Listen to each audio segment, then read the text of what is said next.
Bueno, estamos en comunicación telefónica con el abogado Federico Podolsky, que es asesor legal de las entidades yerbateras que en conjunto se han presentado a la justicia reclamando la inconstitucionalidad de los artículos específicos vinculados al INIM, a la de regulación yerbatera, en el famoso DNU del presidente Milei, inclusive solicitando medida cautelar. Bueno, lo que el abogado Podolsky estuvo informando en la charla abierta que hubo este miércoles en la Facultad de Ingeniería de Oberá, una extensa charla debate en la que también el diputado Cristian Castro expuso muy detenida y detalladamente sobre esta situación, volviendo a explicitar esa situación de oligopolio que tiene el mercado yerbatero, y por lo cual se sufren estas consecuencias, y por lo cual también es necesario, y hoy prácticamente todos reivindican el Instituto Nacional de la Yerba Mate con los alcances que le daba la famosa ley yerbatera. Federico, gracias por atendernos, buen día, y en primera instancia, ¿cómo está el planteo judicial, que es una de las vías por las que están trabajando en el reclamo de la recuperación de los alcances del Instituto Nacional de la Yerba Mate? Bueno, primero que nada, buen día, Tony, a vos y a toda tu audiencia, ahí en la localidad de Oberá. Un hermoso día misionero, por lo menos acá en Posadas, lloviendo, para tomar un buen mate, Uh-huh. y no el mate amargo que nos quieren hacer tomar, ¿no? Eh, Está bueno, cada vez más amargo, ¿no? cada vez más amargo, sobre todo para, como lo señalaba Cristian Castro, la provincia que produce el 85% de la materia prima, ¿no? Eh, el acto lo abrió, digamos, no el acto, la charla que se hizo, lo abrió José Lo Schwab diciendo cómo puede ser que ocurrió en el cielo, Mm. que los que son de la tierra están por el suelo, ¿no? Y diciendo también que la historia se repite como un castigo. Bueno, vamos a lo nuestro. Bueno, como sabe el público misionero, se ha interpuesto una acción, ¿no? Declarativa de inconstitucionalidad contra el DNU 70-2023 en lo que refiere al capítulo yerbatero, ¿no? Eh, Conjuntamente con eso, como vos señalabas, se ha interpuesto también una medida cautelar solicitando la restitución urgente Mm. de las facultades del INIM. ¿Y por qué está Eh, demorada la decisión de la justicia sobremanera cuando una medida cautelar precisamente se plantea con necesidad y urgencia? Claro, mira, está frenado en este momento porque se está discutiendo una cuestión de competencia. Ah, Eh, ¿Por qué? Porque cuando se presentó esta acción, se presentó acá en el Fuero Federal, donde había sido tratado el amparo que los primeros días de enero del 2024 habían presentado los productores y por el cual habían conseguido otra medida cautelar, ¿no? Eh, esa, Esa medida cautelar digamos, duró hasta aproximadamente octubre del 2025, ¿no? Eh, ¿Por qué duró hasta ahí esa medida cautelar? Que había ya restituido las facultades del INIM, independientemente, o sea, hago un paréntesis, ¿no? Durante 2 años, digamos, el INIM digamos, por lo menos desde lo jurídico, tenía todas sus facultades para ejercer todos los controles y sin embargo tampoco se le dio institucionalidad. Hay que recordar que durante esos 2 años el Poder Ejecutivo Nacional no designó presidente del INIM y por lo tanto no le dio institucionalidad. O sea, vale decir que mientras estuvo vigente el INIM con sus facultades, digamos, la forma que tuvo el Poder Ejecutivo para que eso no funcione fue no designar el presidente. de ahí Eso se, es lo que denunciaron el año pasado los productores, o sea, también un grupo de productores que, digo, algunos antecedentes de estas medidas judiciales que se han tomado hoy. mm. Bueno, Ahí es donde se paréntesis entiende, aparte, ahí es donde se entiende por vuelvo, qué demoraron tanto en designar al claro, presidente, ¿no? por eso, vuelvo vuelvo, digamos, a eso. ¿Cómo termina ese amparo? O sea, ese amparo, digamos, eh, termina el pleito diciendo, digamos, el juez de primera instancia eh, en lo civil y comercial de Posadas que correspondía en realidad tratar el reclamo como en un proceso más amplio de conocimiento y decía, digamos, recomendaba la acción declarativa de inconstitucionalidad.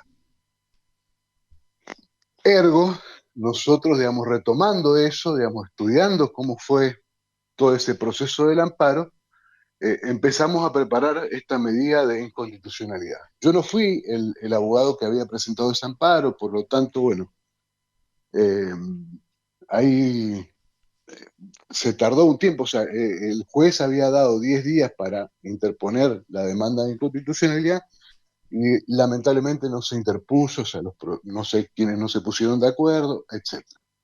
Eh, la cuestión es que nosotros retomamos eso, presentamos la demanda en ese fuero civil y comercial de Posada y el juez se declaró incompetente en relación al territorio, cuando él mismo había dicho que correspondía, o sea, y había indicado el proceso, había intervenido y había conocido en todas las cuestiones que ya se habían discutido en el amparo, ¿no? Y que, bueno, esas fueron, digamos, cuando el juez se declara incompetente, nosotros apelamos esa medida, entendiendo, bueno, estas cuestiones, que se había afectado el principio de prevención, digamos, porque le correspondía a él, que había entendido en el primer conocimiento, que era el amparo, y ahora también le correspondía entender, y además, en relación a la medida cautelar, eh, lo que solicitamos es que independientemente de lo que suceda con este expediente principal, el juez tiene facultades suficientes, por más que sea incompetente, para dictar una medida cautelar de carácter urgente. Ajá. Así que bueno, esas son las cuestiones que se están discutiendo en este momento y está analizando la Cámara de Apelaciones en lo federal de Posadas. Y esa es la demora por la cual no se ha podido ir a discutir, digamos, todavía el fondo de la Ajá. cuestión. Debería de resolverse pronto esa cuestión de forma, diríamos entonces, que en la que se encuentra la causa. Sí, mire, el 3 de junio se expidió la Defensoría, no la Fiscalía de Cámara, considerando que, que el recurso no conmueve, ¿no? La decisión el decisorio de primera instancia y eso le recomendó a la Cámara y bueno, la Cámara eh, todavía no resuelve, pero está todavía en tiempo de resolver. Pero hasta ahí Entiendo que coincidiendo con ¿Cómo? ustedes entonces desde la fiscalía.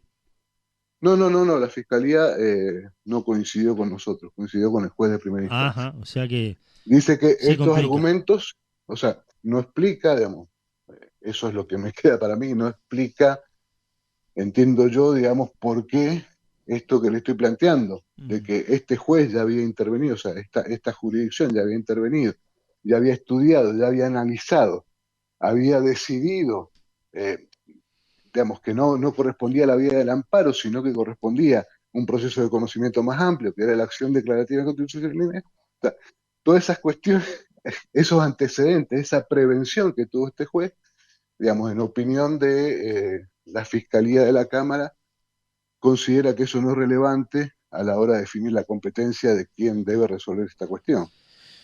Eh, Entre otras Fe- cosas, ¿no? Porque, Federico, sí, después de esta reunión, como de otras, nos vamos muchas veces con la sensación de que el entramado de esta crisis yerbatera está muy complejo de resolver porque la gran mayoría coincide que fue una decisión política nacional, que la responsabilidad es nacional y hay un gobierno nacional que precisamente no atiende este reclamo, no le interesa porque tiene una postura ideológica claramente definida de libertad en un mercado tan bien explicado como oligopsólico y por lo tanto está de muy difícil resolución, ¿no? Vos desde tu ámbito letrado también, ¿qué reflexión te merece esta situación y las posibles alternativas que habría para atender semejante crisis que ya por lo que vamos escuchando, se torna dramática para miles de familias. Exactamente, y bueno, justamente, digamos, pensar esta cuestión yerbatera nos ha llevado en un diálogo que hemos mantenido, digamos, con las organizaciones más profundos, a pensar, digamos, un poco más alrededor y a reflexionar. Yo creo que estamos en ese momento. Mm. Estamos en un momento de reflexión, ¿no? Profunda. Dicho esto, tiro algunos elementos para pensar, ¿no? A ver. Eh, Tiro algunos elementos. O sea, ¿qué es lo que hizo el DNU 70-2023? ¿No? Empiezo por ahí. Básicamente modificó la ley de hecho. O sea, el presidente, digamos, de su puño y letra firmó un decreto que modificó una ley que había sido válidamente sancionada, ¿no? Por el Congreso de la Nación, generando, digamos, para ser sancionada una ley, le explico a toda la audiencia, se necesitan un montón de articulaciones, eh, comisiones, o sea, un estudio pormenorizado del caso. Bueno, todo eso que se había hecho, digamos, con la ley de creación del INIM fue borrado de un plumazo por el DNU 70-2023, que oculta, o sea, no oculta, pero hay que decir que el sector yerbatero de ese DNU son 4 o 5 artículos, ¿no? En un decreto que tiene, no sé, 300 artículos, no sé cuánto tiene, modifica 300 leyes, o sea, eh, entonces, digamos, ¿qué pasa? Ese DNU inconstitucional hasta la médula, hay que decir, porque todas las materias sobre la que ha legislado el Poder Ejecutivo no eran de necesidad y urgencia. Bueno, ¿cuál es el control que tiene la Constitución ante esos DNU? Es la de, digamos, rechazarlo o aceptarlo, ¿no? Mientras no lo rechaza expresamente, ese DNU mantiene su vigencia. Y hasta ahora solamente lo ha rechazado la Cámara de Senadores. La Cámara de Diputados no lo ha rechazado. Sabemos todos que hay muchos intereses creados atrás del CNU y por lo tanto, digamos, la cuestión nacional la tenemos bastante vedada, ¿no? Mm. El otro tipo de control de constitucionalidad es este que estamos haciendo a través de esta acción judicial que te señalaba. Pero bueno, hago esto introducción porque ¿qué significa que haya modificado y para qué modificó la ley? Eh, Básicamente le transformó el objeto. O sea, el INIM antes tenía como objeto eh, propender, o sea, realizar actividades tendientes a garantizar la sustentabilidad de todos los sectores de la cadena, ¿no? Garantizar la productividad y la competitividad de la producción y la industria. Así decía la ley en su redacción original. Ujú. ¿Qué dice ahora la ley? Que solo corresponde garantizar o propender o proteger la competitividad de la industria y sacó todo lo que es beneficioso para la producción, ¿no? Entonces, el INIM ya en esta nueva redacción jurídica es un ente público que únicamente tiene como finalidad esto, proteger la competitividad de la industria, y esos han sido los argumentos que han utilizado recientemente el directorio del INIM para decir por qué no era ni siquiera viable tener un listado de precios de referencia, ¿no?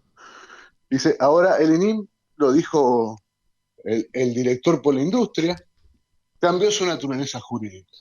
Bueno, entonces, ¿qué pasa? Digamos, ese directorio, o sea, la verdad que está muy, digamos, nos hemos quedado sin herramientas jurídicas, Mm. la provincia se ha quedado sin ninguna herramienta jurídica que le permita ejercer sus facultades reservadas y concurrentes para defender a su población, ¿no?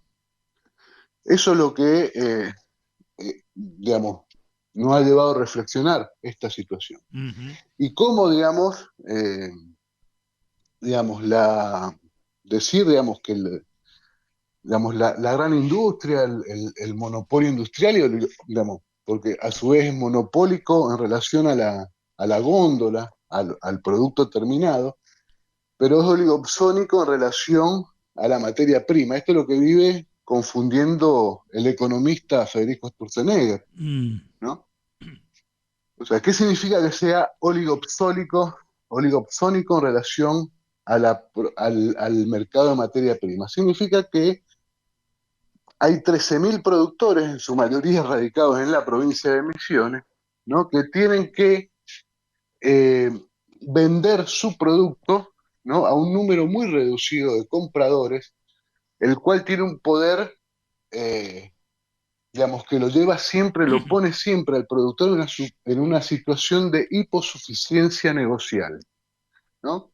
No es lo mismo, o sea, no se puede sentar de igual a igual un productor que tenga 5 o 10 hectáreas de hierba, ¿no? Que complementa la economía de su chacra, a conversar con el industrial que tiene tiempo, stock, que tiene, digamos, una capacidad mucho más grande para imponer las condiciones de la negociación, ¿no? claro. Y esto es lo que ha llevado a la situación que hoy estamos Bueno, atravesando. esto es lo que hoy ha venido este DNU a consolidar.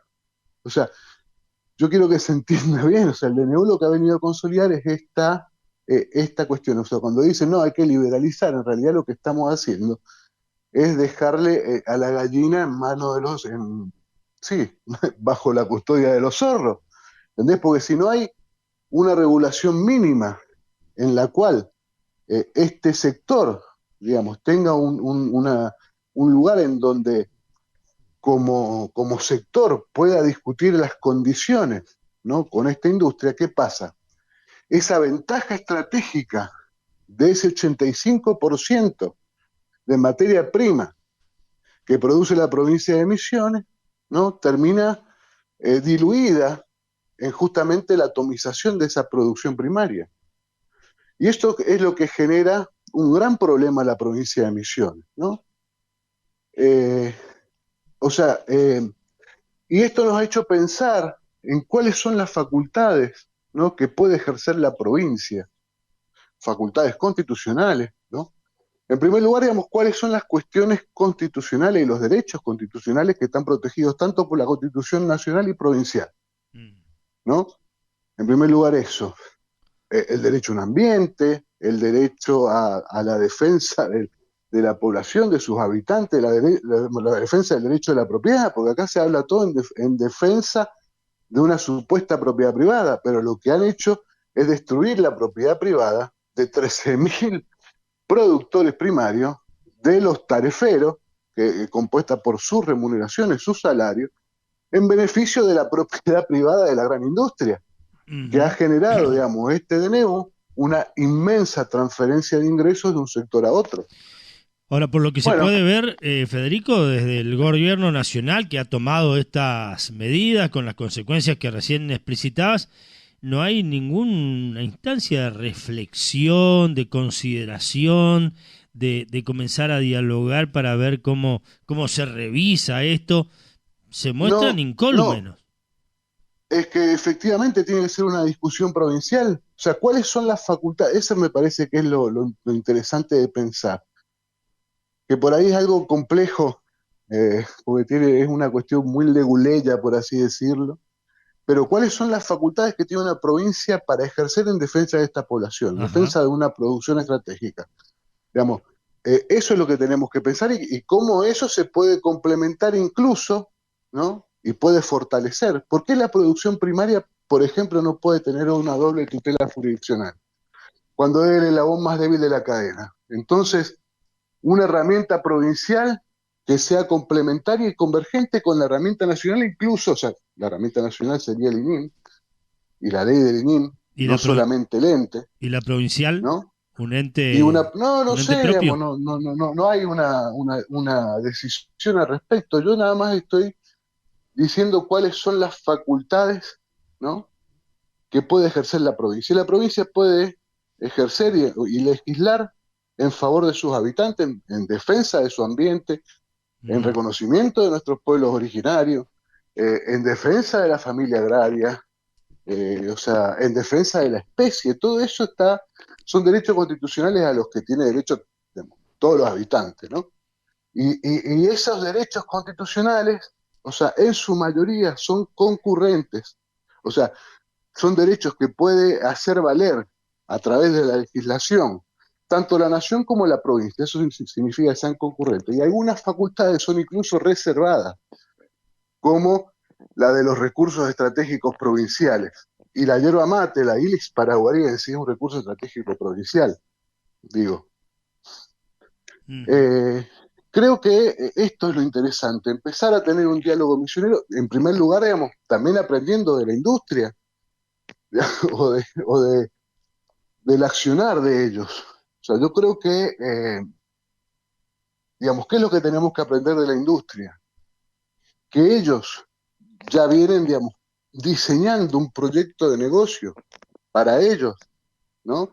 Determinado, determinado. Un proyecto de negocio que incluye eh, la, la cuestión de la genética, la mecanización de la cosecha, etcétera. Ellos vienen y, por ejemplo, transformar quizás a la yerba mate en una marca de una infusión commodity.